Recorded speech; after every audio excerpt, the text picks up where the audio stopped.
Tuwin sembah niring ulun kapurba sang marga ing ngarat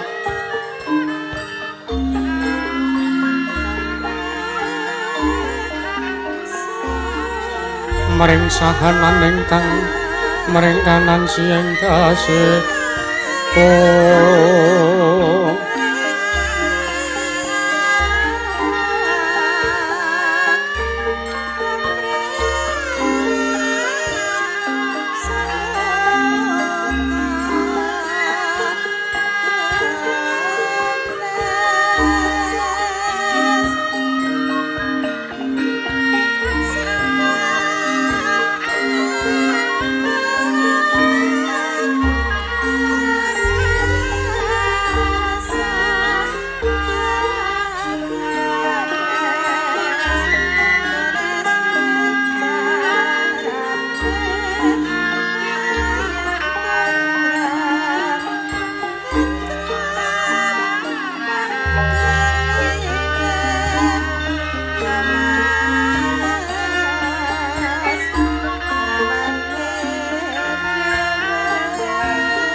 Selangane lori sang nara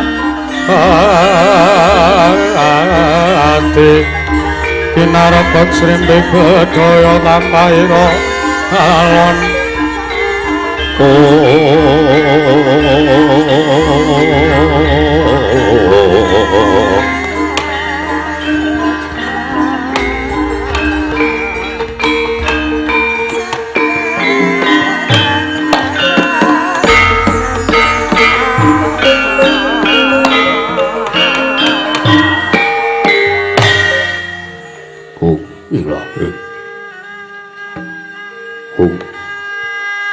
Wilayah awik kena mastu promosi dem awik kena mastu promosi dem silat bareng nyewang jagat karono sirang tondo kawisisaning disono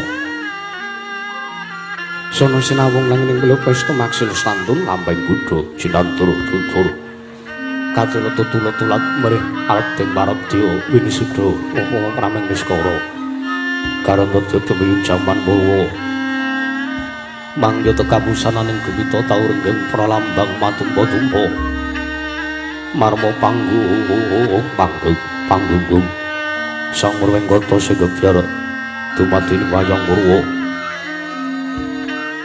purwakaning kandha linarik runtuting basa diwen pinangamu surasa yen narasaya karaos mulajari wang rasa wani ruhing diri rasa rumangsa rumangsani pindhane kadya jalma ingkang angelo kaca jarwe wis rinagok jang carita becik wis kagelar jroning mataning pageliran yaku jatra mrisani pagelaran inggih Purwa Surya Candra Daryang Kartika wis kelur putra teng kawasa sahari ratri angidre bawana prateking sila kaya kewandi temahan dadi witanganing dina sasi warsi windu kang sarta abad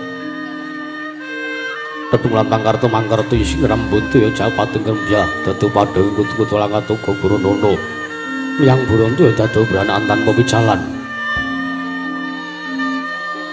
padang terangan sinari sang bang renang dengan sumur bawani jagat mungging jagat wetan tuk mungup-mungup mungging ngalngan wukerabang maranganga lamun keaksayan ilat-ilato bumi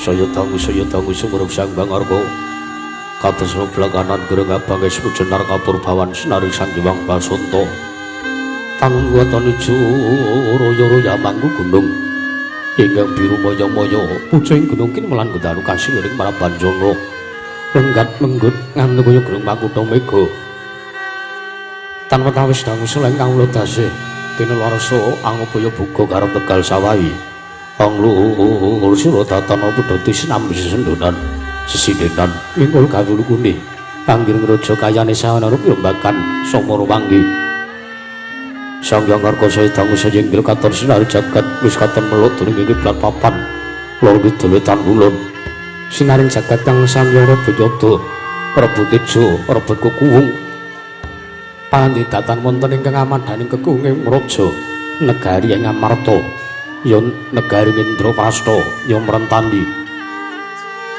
nunggih garis 100 tangantuk kalih 1000 jangkep tinega Kulon Guru Ngamarta tuwadu saking pulau-pulau banjaran sinasapan tuyuk Benawi dinambi ombaing samudra binang lalu kutang pupagut pugating manunggal kapantok uruting Cakrawala wane-wane cakring pewisik sawane greping jurang corong kinepung gosirung kinari sing peksilawet yang sarang gulung wonten ugi pasisiran der sesana jembar kebenganing pasir gemelaring garis pinggir tanem tuhang rembuyung royo-royo karang itri Rawe-raweron klopo bumi subara pasiten mawra sadengah kinandura tangkar tumangkar kawuryan dadi gunung-gunung tanjengan hangrang-sang langit lenggak-lenggok lamai toya ingkang wijil saking sendang wening nirtani irine kang pinara-para playune kang dinampi wadhuk bendung-bendung kinarya hangileni sawah nyewang pategalaning loro kiswa mokal pangon tetani bawasan tatan ana bumi sak cengkanggang selo sada dinanduran kang murah kawipandu Bathari Sri anggelar pasabinan yaya wisar kang pinangka pratiwi pategalan kok boleh jeng rembuyu godhongan yambi kowe nganti kaya manglur pitande polo kependem polo kesimpar polo gumantung sadetan kuciwa cinawi tunggulan kang maweng sarasanding diri ingon-ingon raja kaya tek iwen sansayang remboga lamun siang aglaring bangunan lamun wanci surup surya samya bali mring kandhange sowang-sowang tatana carane kandhang anggunan jeng malang lapet tepe saking tindak Durjana Judi samya sayog saeka kabeh karo Nusa bangsa tuwin negari Indraprastha wana kuwi banging gunung anggung rusa mestahun tumurun tratumra satu dadi huruk-huruk kaning lingkungan langgung-langgung lamun to tinaliti sampun sami sampet ing sesanggepan sampun tebih saking tindak sansaya sinansaya piroto widanane mumaju namatan daya dinayan sawiji papan jating jejeban kang pinuji temah mawujud manunggaling cipta rasa karsa kang satemah babar karya dene binasaken garing Indraprastha nalika semuladya mancik marang Jamanjana panja punjung pasir pawukulah jinawi Gemah Aripah arep tata turta raharja dasane guru kang njaba padhang jagate dur kukusitra tata kuncarane turta kasusuring Pancawrajala sinentawaku ingkang asewu sareng gatil bangsa negari Ngamarta wenang mirutan ucapna dosa namani Sang Natadosa arane 10 nama wis mestani niki jejuluk Sang Prabu Puntadewa ya Sang Prabu Darmakusuma ya Prabu Darmaputra ya Prabu Darmawangsa ya Sang Nataguna Talikrama ya Sang Ajata Saturya Sadadwija kanggo ya Prabu Yudhistira nalindra kuwakuning bumi ingkang anggung anjejegaken kautaman ari sajaba lenggah ing madaning Damparjana ora mantra-mantra sipating Bathara Yaya Sang Hyang Bathara Darma dewaning lagu Angijawantah binayang bayang sangjaring para apsara apsari kang wis tingal pepandir kagungang samya semewa yayara ping samudra daratan yatatan kanten pisanu sanjana kang tetunggiling praja negari Ngamarta ewan sanjaring para kadang ingkang sampun katon ngaglambur gagayaya prayit nanggewu Muhung panenggaing Pandhawa satring jadi pati ing tunggil pawenang kekasih Sang Raden Haryawardhana. Ya Raden Bimasena, ya Raden Kusumayuda, ya Raden Bratasena, ya Kusumayuda, Kusumadinaga, ya Sang Mayuningya, ya Sang Gandawastratmaja. Prandri mangke Sang Raden Haryawardhana mengkaraken benglipun satring matur panenggaing Pandhawa Sang Raden Arjuna Raden Janaka. Prandri mangke kasibo dening waragling Pandhawa satring sawet jajar tun bumi talun nggih Sang Raden Sadewa. Miwah Raden Nakula, ya Raden Pinten Tangsen. Prandri mangke pamungkasing Maseban katon wislanira Senopati Negari Ndrawati nggih Sang Raden Hari Setyaki. Sanira sang satring garba ruci ing lisan murid dadi pratandha bilih pujangganing Ngamarta. Lujeng negari Ngamarta nggih nata Ndrawati Sang Prabu Sri Bathara Kusarasala Prawu. Wonten madaring pasewakan negari Ngamarta, prandiri mangke Sang Yamara kawedase samya tidhem sinemataring pasewakan. Daten kudhan tatarengku basangro tatar mampaka biar sumung saring padugang pangling Maranggana. Kula sigur murwani pangandikan dhateng pangling wijining panduga Sang Prabu Darma Kusuma ingkang kawedharing lisan.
Tritinon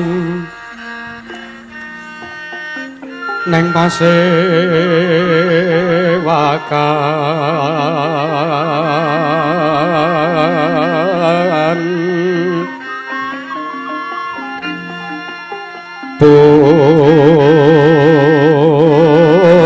busana maneka warna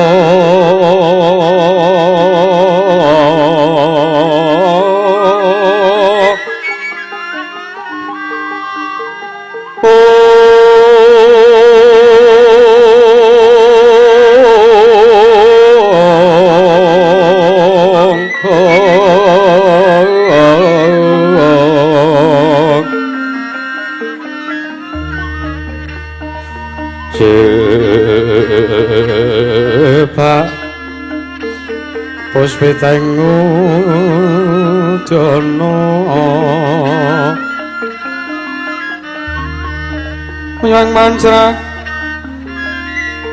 sarwa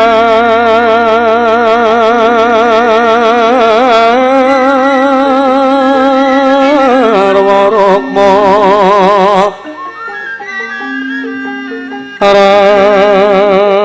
ranggeng manik nara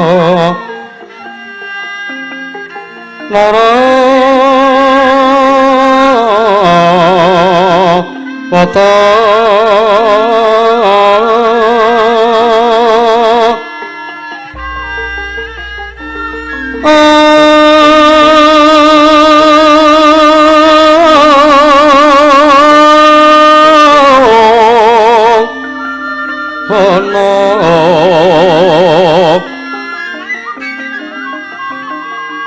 Obro prabanyo kang sumirat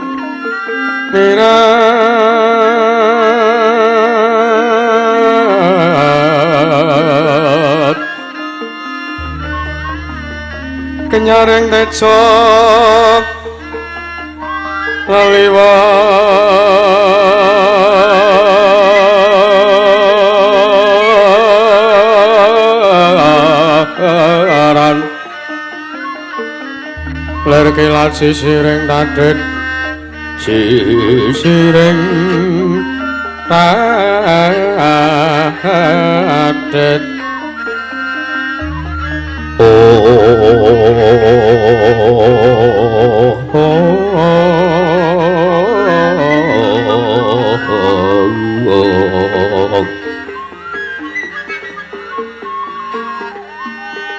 Mimbo kekondo mrek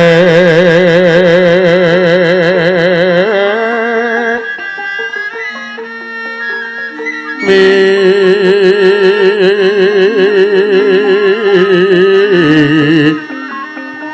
ingeng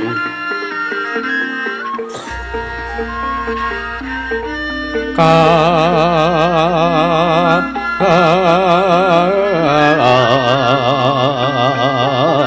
Tiukeng ma aroto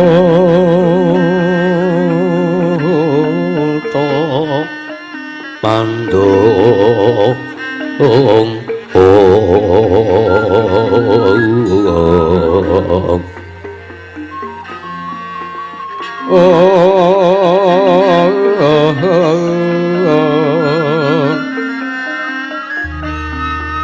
saparan mangambar kongas ngepeke jroning pasewakan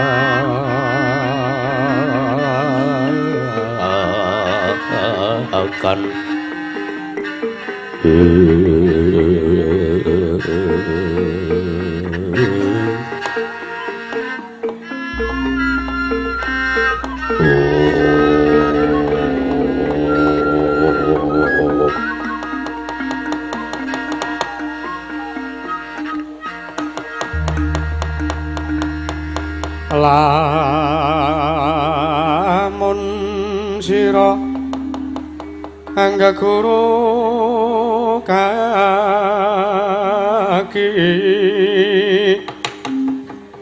amilya manungsa kang nyata ingkang becik martabate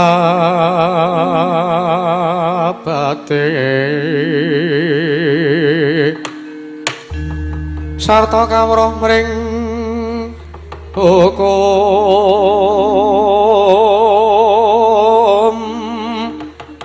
kang ngibadah lan ngirangi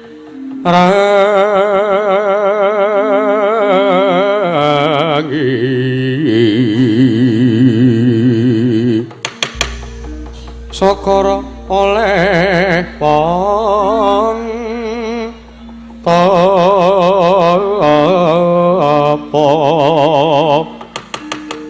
angeng was monggol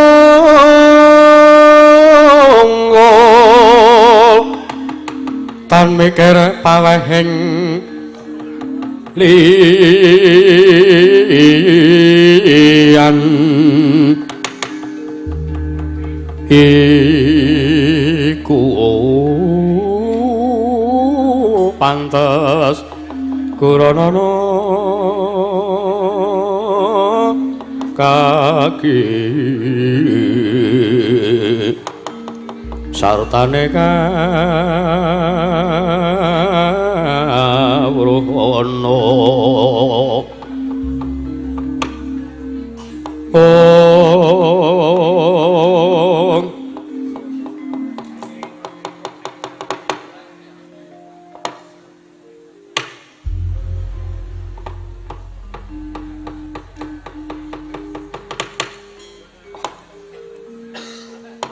Niwang Agung mugya ngayomun marang para janegara ngamarta lan sawisinipun. Nun mangke Kaka Prabu Sri Bathara Kresna, Kaka Prabu Ndarawati. Jimat sesemban kula pengayoman kula wonten ing Madyapada prapting delahan Kaka Prabu Ndarawati. Kaka Prabu Harimurti. Sewulepan aturipun ingkang rayipun Dharma Kusuma kula tadah wadana wondene kula wonten amiji dhateng rawuh paduka Kanjeng Kaka Prabu Ndarawati. Kaka Prabu sarawuh paduka Kanjeng Kaka Prabu ingkang rayipun Dharma Kusuma ngaturaken asung pasegan pana kami mugia kunjing wonten ngarsa paduka sandhap padha paduka Kanjeng Kaka Prabu Ndarawati. Kaka Prabu Sri Bathara Kresna, Kaka Prabu. Ya jagat pangestu wayah Bathara jagat niwang suksmara mangadili luwih. Ana sasmintan ingsun jagat wasisaning Bathara ing bawana langgeng sinunggih tatanawrat. Nun mangke Yayi. Sawanipun ingkang Raka Ndarawati nampi tinimbalan paduka Yayi Prabu Darma Kusuma. Yayi Prabu Puntadewa, Yayi Samyaji. Damel bombong tiasing manahipun ingkang Raka Ndoraka. Teka sak mangke kula nampi asing pasegan panakrami. Tuwin pambagya arja sampun ingkang Raka tampi damel bombong tias manahipun ingkang Raka Ndoraka. Mboten langkung ingkang Raka Ndarawati ngaturaken salam taklimipun parakanta kunjuk wonten ngarsa paduka Kanjeng Yayi Prabu Darma Kusuma, Yayi Prabu Puntadewa. Sampun kula tambah karya Sundaka panglingga murda amawahana dhateng kabagyaning gesang kula. Kaka Prabu mboten langkung kaprayogatna lenggah paduka Kanjeng Kaka Prabu Ndarawati. Nggih rawuh wonten Marajanegaring Amarta. Kaka Prabu, inggih Yayi. Sawanipun ingkang Raka Ndoraka sampun mboten ingkang prayogi lan sampun sanget damel bombong tiasing manahipun ingkang Raka Ndoraka, Yayi Prabu.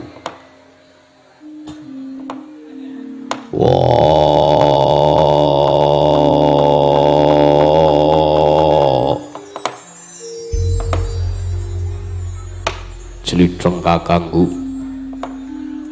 Sarawi Cilidreng Kresna kakangku kadangmu jadi pati Werkudara ngaturake basaku katura. Ya jagat pangestu wareh Bathara jagat Werkudara ya siya diatur basa atur bekti ana ngersanipun kakang ora pangestunipun kakang wae tampan ana Werkudara. Yo Kresna kakangku wis tampa ndayani marang uripe Werkudara ora liwat nggon mulungguh prayogana nggon wong adhem ngersaning barep kakangku Puntadewa Cilidreng Kresna kakangku. Ya Werkudara kaya wis ora kuwi prayoga Dimas. Koko Prabu Sarawa Paduka ingkang rayi Madukara pun Arjuna ngaturaken sembah pangabekti kula kunjuk. Kadangipun Kakang Yayi panengah iya Arjuna ya tak tampa. Ora le pangestunipun Kakang wae tampanana sak diatur bekti nursanipun Kakang Arjuna. Janaka sampun sanget anggen kawula pundi ndadosna jimat paribe. Ndayana ingkang santosan. Mboten langkung aprayogakna lenggah padukan Jengkaka Prabu. Kowe wis ora kurang kepenak Arjuna. Nun mangke Kaka Prabu. Sareng padukan Jengkaka Prabu Ndrawati nadyan ingkang rayipun kula ngaturaken sembah. Sungkem mangabekti kula kunjuk Sandapepada. Kaka Prabu semanten ugi ingkang rayipun Sadewa. Kula ngaturaken sembah sungkem mangabekti kula kunjuk Kaka Prabu. Ya kadangipun Kakang Yayi kembar pinten tangsen. Siang diatur bekti ana ngersanipun Kakang ora pangestunipun Kakang wae tampanana. Nun inggih. Sampun sanget anggen kawula pundi Kaka Prabu sampun kula pundi dadosna jimat. Mboten langkung kasekecak lenggah padukan Jengkaka Prabu Ndoraka rawuh wonten praja negari Indraprastha. Ya kembar kaya surat perang prayoga. Praptanipun Kakang rusane kadangmu Ngamarta. Nun mangke Kaka Prabu. Sewu lepat aturipun Darma Kusuma kula tadah wadana. Damel kejut rosing manahipun ingkang rayipun Puntadewa. Teka sak mangke kula nampi rawuh paduka ingkang sengkan-sengkan datan pepoyan. Menawi alit utusan gandhek sak kembaran. Agengipun utusan Ayaka Praja saking negari Dwaraka. Teka malah sak mangke paduka Kanjeng Kaka Prabu. Rawuh wonten Datulaya praja negari Ngamarta kamangka tanpa paring cecala sadèrèngipun wonten ngersanipun kang rayipun Punta. Kaka Prabu dosa menapa ingkang sampun kula sandhang saha kalepatan menapa ingkang sampun kula lampahi. Kula aturi sak mangke paduka Kanjeng Kaka Prabu Anyendhu dhateng patrapipun ingkang rayipun Darma Kusuma. Duka menapa ingkang sak mangke badhe paduka dhawaken dhateng para Pandhawa kula mboten badhe suwala Kaka Prabu Ndrawati. Ya jagat pangestu kala Yayi Prabu kula wonten timbalan. Sewu lepat aturipun ingkang Raka Ndoraka diageng pangaksami. Teka kaget setaning manahipun ingkang Raka ing Ndrawati. Sak mangke kula nampi timbalan paduka Yayi Prabu Darma Kusuma. Sowan kula menika mboten saking pikajengan kula piyambak nanging menapa sekintenipun paduka Yayi Prabu Darma Kusuma menika kasupen menapa kelebihan krana saking kathahing kewajiban kaprajan ngantos 3 hari kapengker paduka supe bilih 3 hari kapengker paduka Yayi Prabu Darma Kusuma atur nawala paring nawala dhateng ngarsanipun ingkang Raka Ndoraka. Yayi kaget setanipun ingkang Raka ing Ndrawati sareng kula katimbalan sowan kula. Sareng kula sowan majenenganipun paduka Yayi Haji Darma Kusuma. Teka malah kula dipun dangu menapa ingkang dados wigatosipun. Yayi kosok wangsulipun. Sak mangke kula ingkang badhe nungsung mawarta sartanipun kula nyadong dawuh jenyatanipun kula ingkang katimbalan sowan kula Yayi Prabu Darma Kusuma. Ya jagat pangestu karo wayah Bathara jagat. Kaka Prabu sewu lepat aturipun Darma Kusuma kula tadah wadana. Saestu kula nyuwun lumebaring sesamudra pangaksama Kaka Prabu. Jurnyata krana saking kantheng kewajiban kaparejan negari Ngamarta ngantos ingkang rayipun Darma Kusuma supih bilih 3 hari kapengker kula atur nawala wonten ngarsa paduka Kanjeng Kaka Prabu. Pramila sak mangke gandeng sampun satata rawuh paduka. Kaka Prabu bingung raosing manah kula anggen kula badhe anata anggelar tinanggulungan kados pundi anggen kula badhe matur wonten ngarsa paduka. Barep kakangku Werkudara piye? Wah, aja walang ati. Sartane aja wedi, sartane aja bingung, jigolan merkewo. Jlithong kakangku kuwi pengayomaning para Pandhawa. Para Tamadura ngendika sartane apa wigatine kowe ngrawuhke Kresna kangge atur kersane Jlithong kakangku. Selak kedaluwarsa nggone Kresna kakangku lungguh ning praja negara Ngamarta. Pun kakang wedi nampa dukaning kadangmu Ndrawati Werkudara. Wah, dadi wong aja kulino mestheke perkara sing durung mesti kelakon. Lire piye? Ora-ora yen to criteng mengko duka ngono kersamu. Nek nganti Kresna nesu. Wah, apa bakal yo kebangetan? Apa kelakon Werkudara sing jangka marang tumindahe Kresna? Ya ning aja kejem-kejem Werkudara. Gak. Mara ngendika. Koko Prabu, kula ndhawuh Yayi. Sayekti para Pandhawa anggenipun ngrawakaken paduka Kanjeng Koko Prabu menika badhe nyuwun dawuh saha iku pamaryoganing paduka Kanjeng Koko Prabu. Babagan sasmita saking para Jawata ingkang sampun ingkang rayipun Darmakusuma tampi. Miwah sangjaning para kadang Pandhawa ugi sami nampi sasmitaning dewa ingkang pikantuk lumantar pasumpenan. Kadang kula para Pandhawa pikantuk sasmita saking Jawata lumantar pasumpenan. Inggih. Lajeng punapa ingkang dados wangsiting dewa Yayi? Dewa paring dawuh dhateng ingkang rayipun Darmakusuma. Bilih para Pandhawa keduga kedah nggayuh saha para Pandhawa badhe kasinungan kanugrahan ingkang badhe tumedhak ingkang awasta wahyu kamulyan. Koko Prabu bingung rasing manah kula wonten pundi anggenipun badhe melampah lan wonten pundi anggenipun badhe tumuju nggayuh marga anggenipun para Pandhawa badhe nyadong kanugrahaning dewa ingkang awasta wahyu kamulyan menika. Koko Prabu Criteng kakangku ya. Malah ora mung barep kakangku ingkang nampa sasmita saka ngarsaning dewa. Werkudara uga wis entuk pasumenan sing jlentrehe padha kaya dene pasumenane barep kakangku. Wah, mula paringa dawuh gandeng dewa ora maringi ana ngendi jenenge wahyu kamulyan bakal tumedhak Criteng kakangku. Nuwun sewu. Kagesotane manahipun ingkang Raka Ndarawati sareng kula midhanget menapa ingkang dados sabda tama pangandika paduka Yayi Prabu Darmakusuma. Nuwun mangke Yayi. Kula badhe nyuwun pirsa wonten ngarsa paduka Kanjeng Yayi Prabu. Nyuwun pirsa babagan menapa Koko Prabu. Nuwun mangke. Pangandika paduka ingkang kados mekaten menika kula wau. Menapa menika estu Yayi Prabu Darmakusuma nampi sasmita saking dewa? Menapa paduka Yayi Prabu Puntadewa menika namung nyemoni dhateng ingkang Raka Ndwaraka? Nyemoni liripun kados pundi? Wah, Kresna, Werkudara piye? ora ana wong nyemoni, ora ana wong menehi pasemon. Liripe kowe ngendika kaya ngono. Werkudara, Apa? ngertiya? Sayekti pangandikaning dewa ingkang wis dingendikake dening kadangmu mbarep kuwi mau pun kakang uga nampa lumantar pasumpenan. Wah, edan.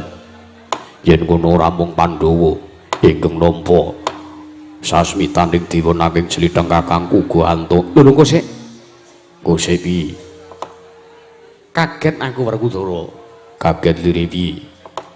Pangandikaning dewa dawing Jawata nalika ngendika ning pasumenanipun kakang dewa ora arep matedhake kanugrahan wahyu kamulyan ngersane para Pandhawa.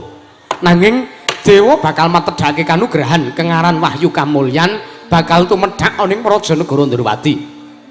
Mula kaget anasanipun kakang sareng paduka Yayi Prabu Darmakusuma paring dawuh bilih para Pandhawa badhe kasinukan wahyu kamulyan. Nuwun sewu. Menika kok sajak-sajak kaya dene nyemoni manahipun ingkang Raka Ndrawati. Koko Prabu saestu kula mboten mangertosi bab perkawis wahyu menika Werkudara. Barep kakangku apa? Pun kakang kok malah dadi wedi. Wedi sebabe piye? Wah, kowe wedi karo sapa? Aku wedi karo Koko Prabu Ndarawati. Engko gek-gek nggonku nampa sasmita saka dewa. Iki mengko gek-gek dewane kleru ngendika. Ing pengangkah arep dikirim ning Ndarawati. Kleru alamat ana ngersane Pandhawa. Gusti. Kowe jawaton bisa ngucap. Lire piye Dimas? Kresna kakangku aku tak takon karo kowe. Karo takon apa Werkudara? Wah, kowe ngendika yen to Pandhawa ingkang nampa pasumenan nampa sasmitaning dewa. Kowe kandha yen nyemoni marang Criteng kakangku. Iya. Babar pisan kuwi dudu pasemon. Nanging pancen kuwi kasunyatan sing bakal kelakon sartane kasunyatan sing bakal lumadi yen to Pandhawa lair lan batin temen-temen nggone gayuh wahyu kamulyan ya kanugrahaning dewa. Kok sik Werkudara kowe matur kaya ngono lirmu piye? Kowe dawuh yen to wahyu kamulyan bakal tumedhak ning negara Ndrawati. Iya, jernyansane dewa ingkang dawuh kaya mangkono nalika paring sasmita ana pasumenanipun Kakang. Aku tak takon. Takon apa? Derajatmu ning negara Ngamarta iki minangka apa? Sapa? Kowe iki lho. Pun Kakang. Dudu. Lho lah sapa? Boimin. Derajatmu ning negara Ngamarta kuwi minangka apa? Pendak-pendak kowe diaturi rawuhmu ning negara Ngamarta. Kowe disuwuni apa? Sartane kowe iki minangka apa? Dianggep apa karo para Pandhawa? Pun Kakang iki dianggep minangka nujung sartane dianggep minangka pujangganing para Pandhawa sartane pengayom ning Praja Negara Ngamarta. Saiki aku tak takon, Piye? kowe pengayom negara Ngamarta, kowe arang-arang ning negara Ndrawati. Iya. Kowe luwih kerep kumpul Pandhawa tinimbang kumpul kawulamu ning Ndrawati. Iya. Tak takon, nek Pandhawa kasinungan Wahyu Kamulyan, kira-kira kowe melu kasinungan apa ora? Maksude piye? Wah, wong tuwa ora dong-dong. Ibarate ngene. Taimbake kaya dene wong duweni tumindak ala. Taimbake kaya dene wong ingkang duweni tumindak murusal. Iya. Kowe ora melu murusal, nanging kumpulanmu wong-wong sing nakal, kumpulanmu wong-wong sing murusal. Kowe ora melu mangan nangkane, kowe melu gabul punute. Tegese? Wah, tegese senajan to kowe ora melu tumindak murusal, nanging gandeng kumpulanmu kuwi karo wong-wong sing murusal, melu karo wong-wong sing nakal. Kowe ora melu tumindak murusal, nanging wong liya ngarani kowe uga melu tumindak murusal. Ceritane kumpulanmu kuwi wong-wong sing dene tumindak sing kaya ngono. Oh, ngono. Yo. Dadi piye mau? Wah. Kowe tak omongi ora dong-dong. Ora tanggap-tanggap. Yen ngono najan to para Pandhawa ingkang kasinungan Wahyu Kamulyan pun Kakang uga bakal kasinungan. Yo. Jalaran kumpulmu kuwi ngersane para Pandhawa sartane iki dadi pengayome Pandhawa. Mestine ngono. Oh, iya. Pun Kakang lagi tanggap. Ora mau-mau. Wong tuwa ora mikir. Yayi, kula wonten maring dawuh. Yayi sapa sing kena? Yayi Prabu Darmakusuma. Kula wonten dawuh Kaka Prabu kados pundi? Sayekti anggenipun ingkang Raka Ndwaraka nampi sasmitaning dewa nampi wangsiting Jawata menika mboten namung perkawis ingkang Raka badhe kasinungan Wahyu Kamulyan. Ananging dewa ugi sampun ngandharaken wonten pundi dunungipun Wahyu Kamulyan badhe tumedhak lan sinten ingkang kedua dados lantaran tumedhang wahyu menika. Lajeng sinten Kaka Prabu? Mugi dados ning kamuningan. Miturut sasmitaning dewa miturut pangandikaning Jawata ingkang sampun ingkang Raka tampi. Sakmangke Wahyu Kamulyan badhe tumedhak wonten ing pertapan Saptawarga inggih wonten ing pertapan Wukir Tawu. Lajeng sinten ingkang dados lantaran tumedhang kanugrahan menika? Inggih mboten sanes kejawi namung Eyang Abiyasa ing Saptawarga inggih Kanjeng Eyang Penemban Abiyasa inggih kudu dados lantaran tumedhang kanugrahaning Dewa ingkang aran Wahyu Kamulyan menika. Yayi muga ngayomana marang praja negare Ngamarta saisinipun. Nun mangke Kaka Prabu Ndrawati. Yayi Darmakusuma kula wonten timbalan Yayi. Damel kaget sutaning manahipun ingkang rayipun Darmakusuma. Teka dereng ngantos paripurna anggen kula nampi sabda tama dawuh. Pangandika padu Kanjeng Kaka Prabu Ndrawati. Teka sakmangke ingkang rayipun Darmakusuma nampi rawuhipun Paman Kumbayana inggih Paman Penemban Durna ing Sokalima ingkang sakmangke sampun minggah rawuh wonten negari ing Ngamarta. Kaka Prabu ya jagat pangestungkara. Yayi kula wonten timbalan. Awana dikaya ngapa Paman Durna menika dados gurunipun para Pandhawa ugi inggih. Sagengakenipun derajatipun ingkang Raka sinubya subya kados pundi? Ingkang Raka Ndrawati wonten negari Ngamarta Langkung prayogi paduka Yayi Prabu Darma Kusuma. Amijitu nandhangu dhateng rawuhipun Paman Durna. Mekaten Koko Prabu inggih. Neng ngaten kula aturi lenggah ingkang langkung prayogi sampun boten kirang prayogi. Nun mangke bapa penemban Durna. Bapa penembaning Sukalima. Sarawa paduka Paman Durna ingkang putrapun Darma Kusuma. Ngaturaken pambagya raja kasugengan mugi kunjuka wonten ngarsa paduka Paman Kumbayana. Paman Durna. Lole kenthos waru gembal manyar-manyar. Duk neng dungkul wana alas dadi wana. Oh, ladalah.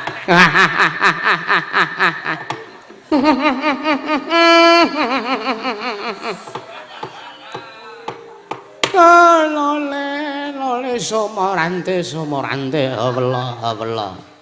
Nuwun sewu nggih, nuwun sewu. Sawanipun ingkang pamaning Sukalima, ingkang pamanipun Kumbayana. Kapiji sawan kula ngadhut teng paduka anak Prabu Darma Kusuma. Inggih.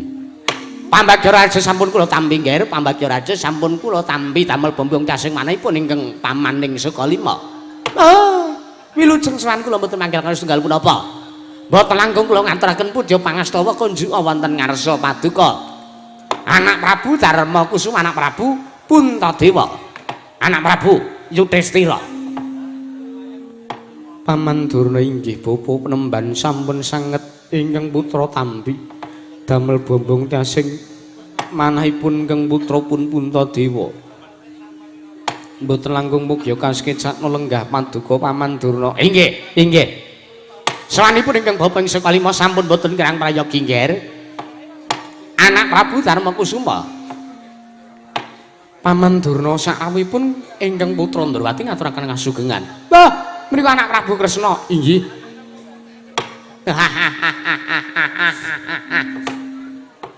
Inggih, anak Prabu Ndrawati inggih.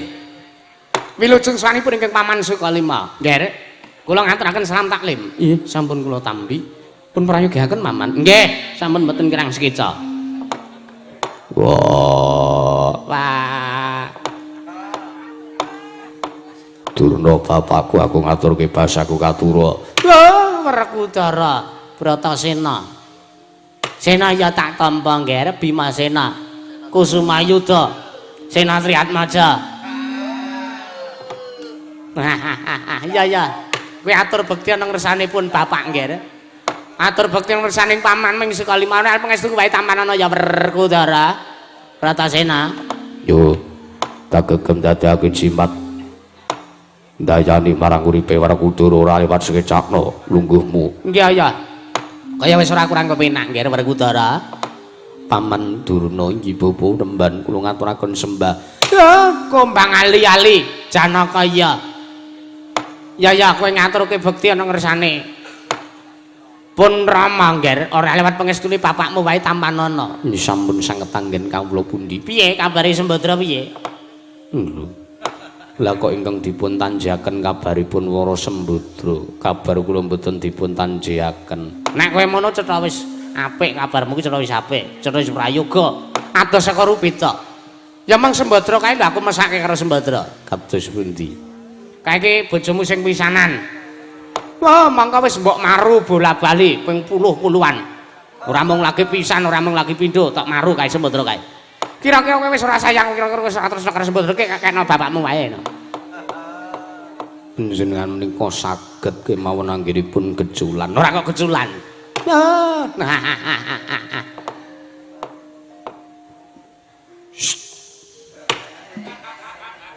Bapa Penemban Durna kula ngaturaken sembah. Bapa Penemban kula ngaturaken sembah.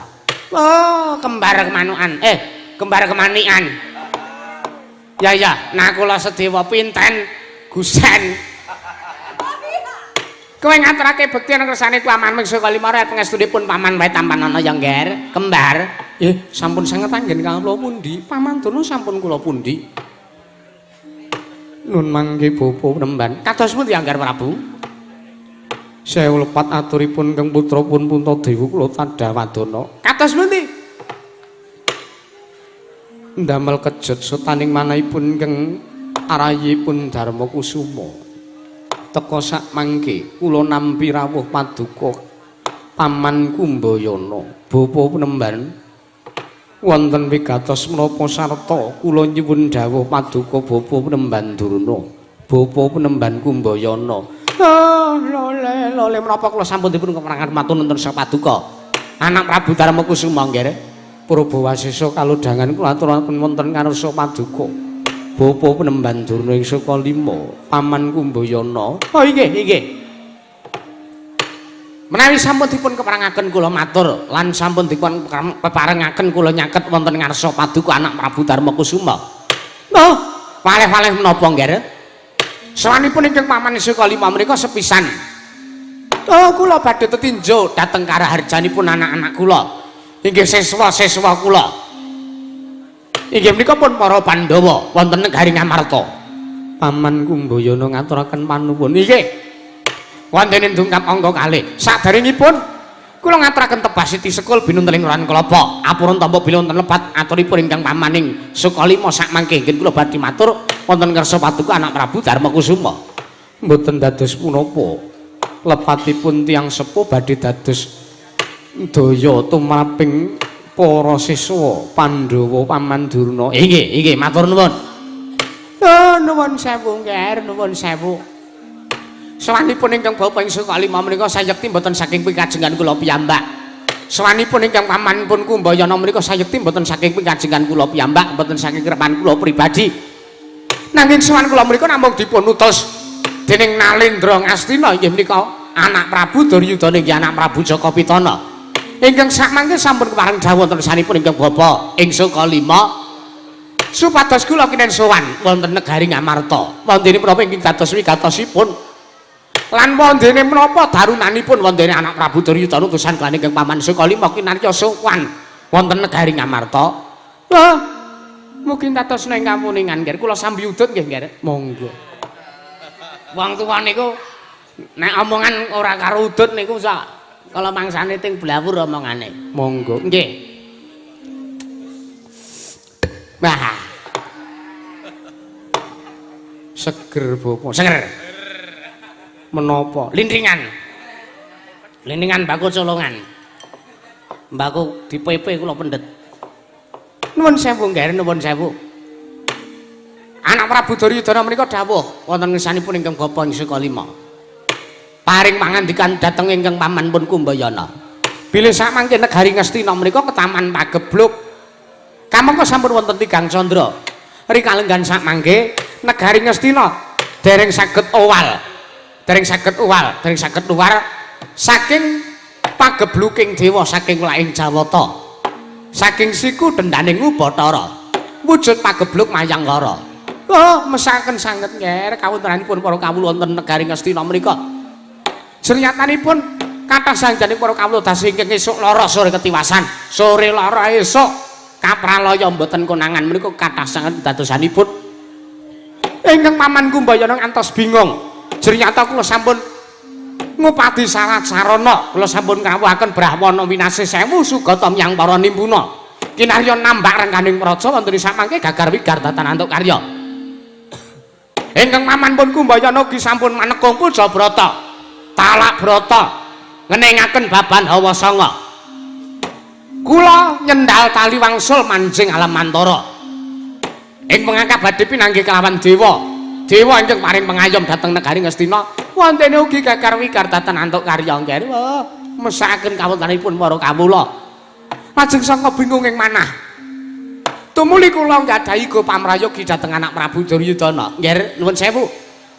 Kula matur sanipun anak Prabu Jakapitana. Menawi sekintenipun ingkang Paman Kumbayana menika ngresaya saha nyuwun senjata pitulung.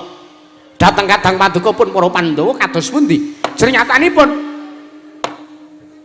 Sengita dikaya ngapa para sata Kurawa kaliyan Pandhawa menika tiyang ingkang ikhlas lahir lan batine. Pandhawa menika nadyanto disengit wong 1000 nanging uga bakal paring dharma dhateng wong 1000 menika. Pramila ing mangkah kula nggih. Kula menika ngemuti dhateng lampanipun para Pandhawa. Para Pandhawa menika kagungan wujudipun pusaka, ndarbe wujuding pusaka ingkang dayane ampuhe kagila-gila. Digdaya sekti kalintang jayaning perang menawi dipun tamakaken dhateng mengsah. Inggih menika ingkang awasta inggih ingkang nami Pustaka Jamus Nyang Jimat Kalimasada nggih. Inggih. Kula menika ngadhiga pamrayoga dhateng pun anak Prabu Duryudana menawi kula nyuwun ngambil wujudipun Pustaka Jamus Nyang Jimat Kalimasada kinarya srana tumbal padaling praja negari Ngastina. Kula kinten samangke negari Ngastina saged malya nirmala temajati jati temah mulya anak Prabu. Pramila malih-malih menapa nggih suwanipun ingkang pamaning Sukalima menika kula namung badhe ngemis, kula namung badhe ngebun-bun enjang. Panjejawa sonten suwan kula badhe ngemis dhateng paduka anak Prabu Darmakusuma.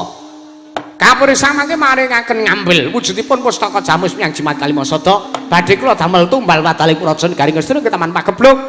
Menawi negari Ngastina sampun malya nirmala temajati, kula aturi yekseni aturipun ingkang baba nggih. Pustaka Jamus Nyang Jimat Kalimasada badhe kula pasrahaken wonten ngarsa paduka anak Prabu Darmakusuma.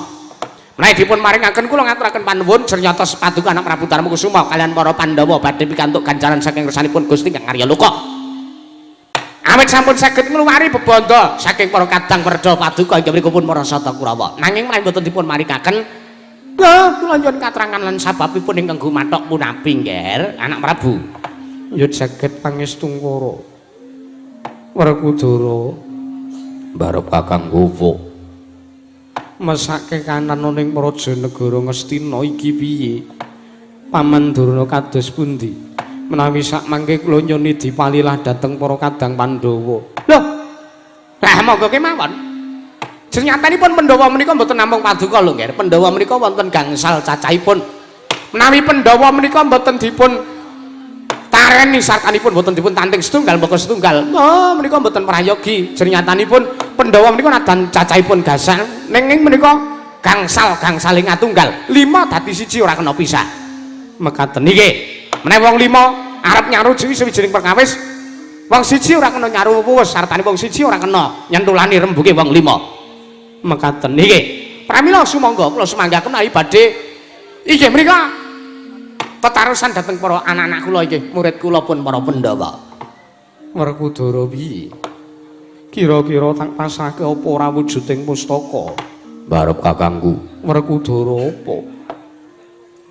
Mesake kanan kawula negara Ngastina. Wah, aku krungu critane Durna bapakku. Ngrantes rasaku ning atase kawula ora mangerteni kenthang kipuling lakon pucuk plereting kanan. Teka sambungku kasempya ing aradan. Napa siku dendhaning dewa, napa welaing Jawata.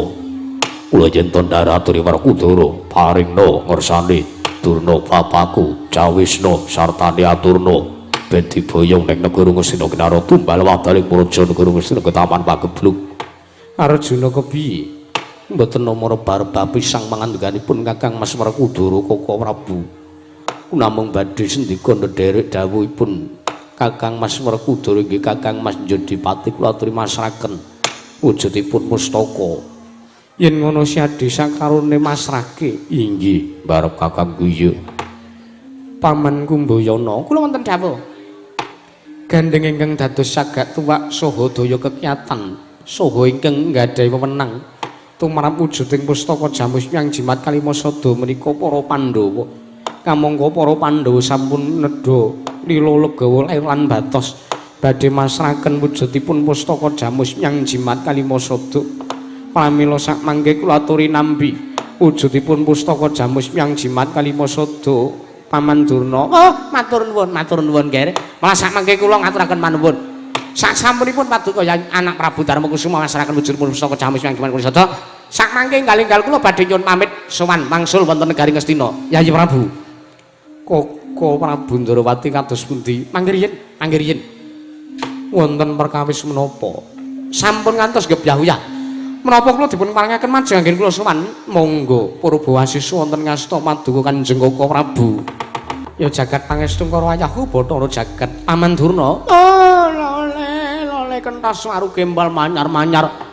Do neng dungkul wana alas dadi wana mboten pangling anak Prabu Ndarawati ingkang majeng rawuhipun abenajeng catur nitra kaningkang Paman Sukalima. Paman Durna kasinggihan sampun kaget Paman.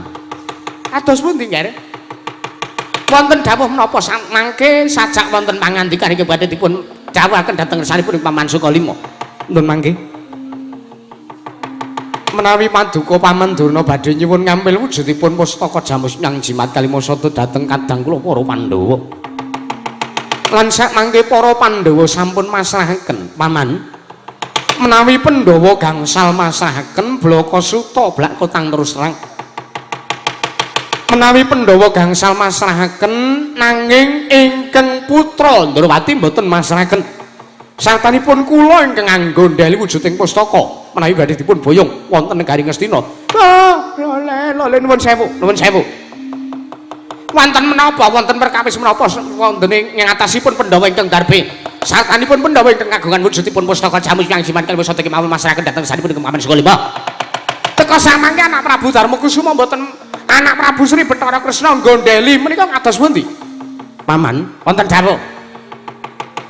Pustaka Jamus Nyang Jimat Kalimasada menika mboten saged tebih-tebih kawontenanipun kaliyan kadang kula para Pandhawa. Liripun lan dasaripun awit wujuding pustaka Jamus Nyang Jimat Kalimasada menika dados daya dayaning kekiyatan tumrap para Pandhawa gangsal. Menawi Pandhawa gangsal menika tebih saking kawontenanipun pustaka Jamus Nyang Jimat Kalimasada tartentu tiyang ingkang boten remen kan para Pandhawa badhe damel cintrakanipun para kadang kula para Pandhawa tentu angel wijet nganti suwe banyu sinaring menawi badhe mejahi dhateng pun para Pandhawa. Langkung-langkung nuwun sewu. Wontenipun Paman Durna badhe mboyong wujuding pustaka menika kinarya tumbal wadaling praja nuwun sewu badhe dipun damel tumbal menika pol-pole dipun pendhem. Pol-pole dipun pendhem. Awit menika dipun damel tumbal wadaling praja negari Ngastina teges pustaka Jamus Nyang Jimat Kalimasada mboten saged oncat saking negari Ngastina menawi sampun kaboyong lan sampun dipun damel tumbal. Menawi sakmangke para Pandhawa tebih kantoripun para Pandhawa kecalan dhateng wujuding pustaka kula kinten Kurawa nuwun sewu mboten kateges kula menika mestani dhateng para Sata Kurawa badhe nggadahi niat ingkang mboten paringi dhateng para Pandhawa mboten. Nanging kula menika minangka pengayoming para Pandhawa kula menika minangka nujung wonten negari Ngamarta kula mboten narimaken lan kula nggondheli menawi para Sata Kurawa badhe damel cintrakanipun para Pandhawa ingkang mapan wonten negari Ngamarta Paman Durna. Lole kenthos waru gembal manyar-manyar dok ning jungkel wana alas dadi wana anak Prabu Ndarawati anak Prabu Sri Bathara Kresna nuwun sewu lho nggih nuwun sewu. Nuwun sewu kula tak nyuwun pirsa kalian panjenengan kula tak nggadahi pitakon kalian anak Prabu Kresna. Paman Durna badhe paring pitakon menapa? Nuwun sewu. Kula tak nyuwun pirsa ingkang kagungan wujudipun pustaka Jamus Nyang Jimat Kalimasada menika sinten? Ingkang kagungan wujudipun pustaka menika Yayi Prabu Darmakusuma miwah para kadang Pandhawa gangsal. Menawi Pandhawa ingkang kagungan wujudipun pustaka lajeng sinten ugi ingkang kagungan wewenang masrahaken wujuding pustaka. Pustaka dipasrahaken apa mboten pustaka dipun paringaken apa mboten dhateng Paman Kumbayaning Sukalima menika ingkang gadhah wewenang sinten?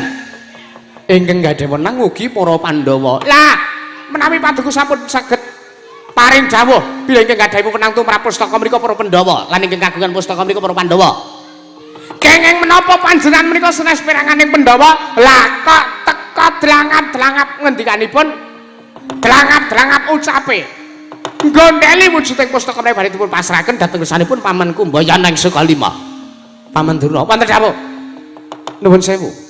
Senajan kula menika dadi piranganing Pandhawa nanging wujuding pustaka Jamus Nyang Jimat Kalimasada menika kula tumut andarbeni. Liripun menapa?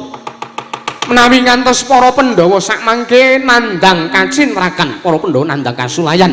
Awit kecalan wujuding pustaka tartentu kula ingkang dipun cucuk, tartentu kula ingkang dipun luputaken. Jriyatanipun kula menika pengayomanipun para Pandhawa, kula menika minangka pujangganing para Pandhawa. Lole kenthos waru gembal manyar-manyar duk neng dungkul wana alas dadi wana. Kresna. Ndarawati jliteng. Kowe iki nang kene iki kaya kowe rumangsa penting.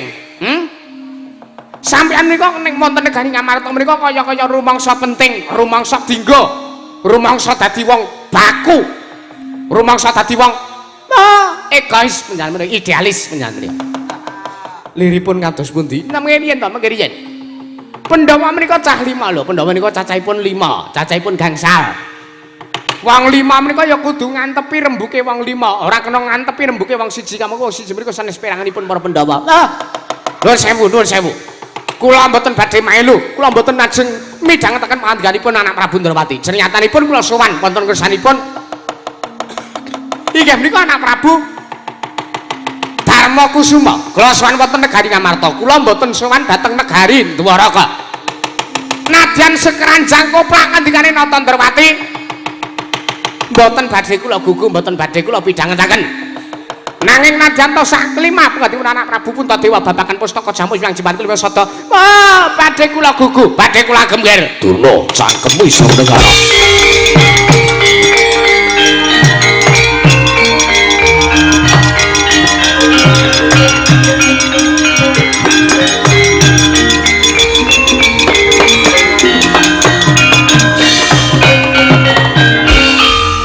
Menungso ratatanan ning atase Koko Prabu Ndrawati ki sesembahanku. Koko Prabu Ndrawati ki wong sing tak belani. Yen tono perkara apa-apa ingkang nempuh marang Koko Prabu Ndrawati Setyaki sing kudu tumadhang. Kowe wis wani mulang sarak, kowe ninggal Subasita ngersare Koko Prabu Ndrawati ning atase iki ning Datulaya. Setyaki sing sareh. Setyaki sing sareh. Nuwun sewu, boten saged. Wis rumangsa panas atin Setyaki. Ning atase panjenengan niku sesembahan kula, panjenengan menika pengayoman kula teka dipun oman-oman kala menungso ingkang cangkeme murang tata. Ayo priya kowe.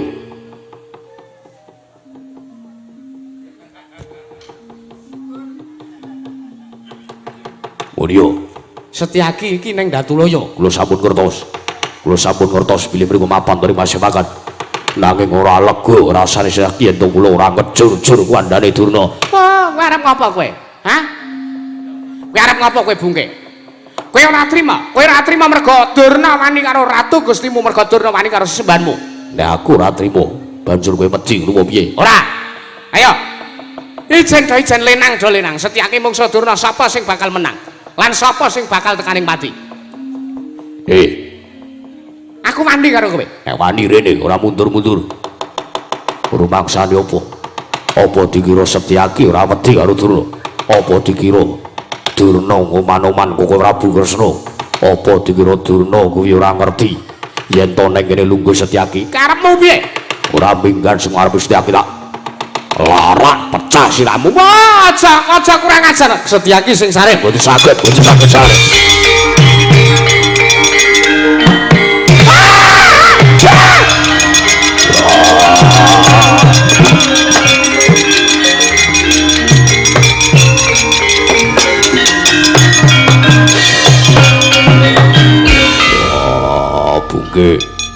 Bungge, kowe menungso ratatanan, kowe wis wani.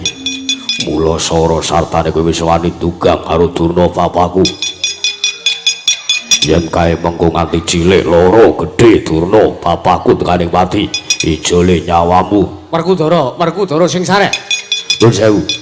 Kula mboten badhe ajri ugi kaliyan panjenengan Kakang Mas. Senajan to panjenengan niku langkung sepuh tinimbang Setyaki. Nanging gandeng Durna mriku nggadhahi patrap ingkang luput. Durna nggadhahi patrap ingkang nisa. Prabu kedah kula pejahi satanipun kedah kula singkiraken. Wah. Glethuk gada rucak bola pecah dan Werkudara sareh ora kok.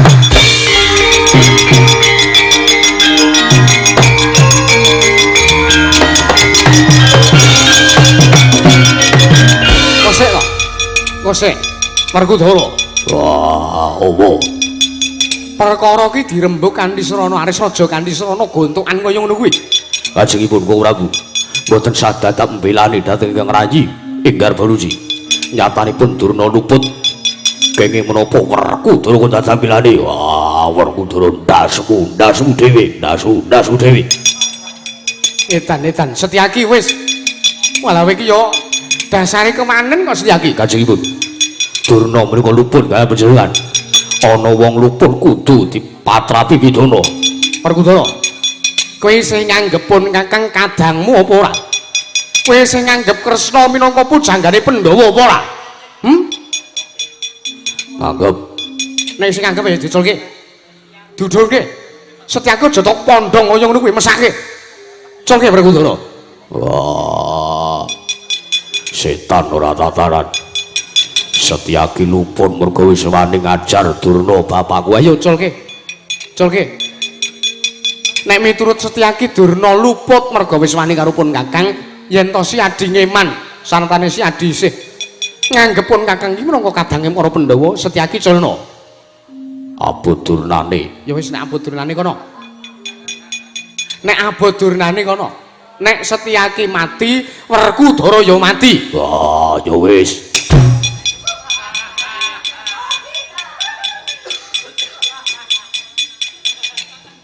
Matur nuwun Kang Prabu. Ya padha-padha. Tak ansam kaya ngono kok gene kok wedi. Udar ora kowe. Iki ya dasare kewanen kok ora. Kewanen kanjengipun. Durna niku nyatane ya kewanen kalian panjenengan kok. Kula badhe bilane kok panjenengan boten ngangsalke, boten mikantuke. Wis kena lungguh mburi kono. Ih. Werkudara. Oh, Nek janji kowe mengko bubaring masiwakan kowe mulasara karo adhiku Setyaki, aku ya bakal tegel karo kowe. ya wis. Arep tegel ya tegel. Ora wedi. Wah, Werkudara gedhe, Kresna iping cilik. Wah, dumeh gedhe terus kaya ngono kowe. Kowe ora ngerti nek pun Kakang kocap iso gedhe, luwih gedhe mbangane Werkudara. Muni ya kowe. Wis, Ya wis apa? ora ngajar Setyaki ya. Nek kowe wani mulasara karo kadangku Garba Ruci, kowe ya bakal tak pulasara. Arep mulasara kau. Dumeh gedhe kok anggepe ngendel-ndelke. Pun Kakang ki iso dadi luwih gedhe mbangane kowe. Iya iya. Percaya aku. Syukur. Panjenengan menika nggih kewanen kalian Koko Prabu cangkemmu menengko. Bayi melu-melu.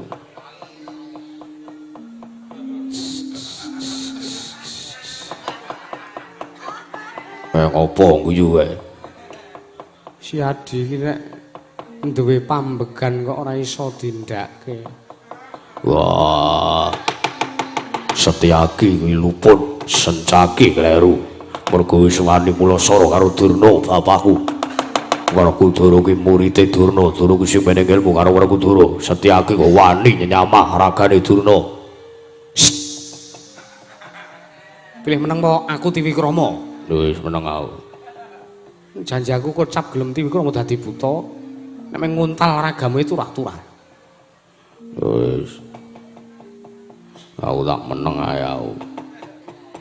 Ini salah, ngono salah. Rewel dasmu ora. Koko Prabu perkawis menika kados pundi? Yayi, kula wonten dawuh. Perkawis menika kula nyuwun supados damel tentrem kawontenan wonten negari Ngamarta langkung rumiyin saderengipun para Pandhawa bidhal dhateng pertapaning Satwarga. Awit kula kinten paman duranggenipun gadhah paturan kados mekaten menika kula kinten namung kinarya pawadan sakti sayektosipun badhe damel sranipun para Pandhawa. Gandeng paman Durna menika wonten pundi-pundi papan sampun kondang. Bilih paman Durna menika mesti nggawa para Sata Kurawa. Pramila kula badhe dawuh lan Werkudara kinareng ngunduraken para Sata Kurawa. Dara. Werkudara.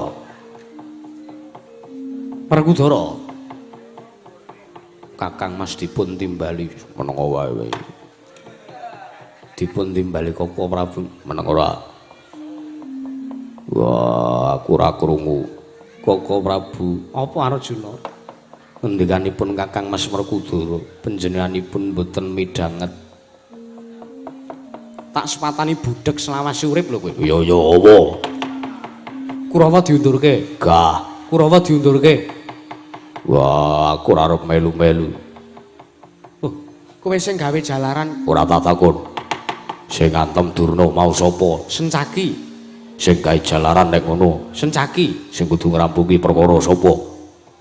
Sing kudu ngrampungi perkara ya sing wani gawe perkara. Wis sencaki budal kono. Wah, piye? Kok ora bengestaken dawuh? Nek nganti mengko kowe dipulosoro karo Werkudara pun Kakang sing tanggung jawab. Matur sembah nuwun.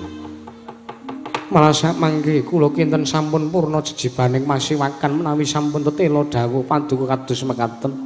Pirembaging masiwakan dipun sigeg cupet sawetawis menika kemawon. Yayi ngestaken dawuh. Keparengipun paduka kados pundi? Arjuna Wonten dawuh. bubarno kang padha sibu ingsun kundur kedaton non ngestaken dawuh. Nyun pamit madal pasilan. Sing ati-ati aja kaya bocah cilik Arjuna kaya wis ora ana dawuh.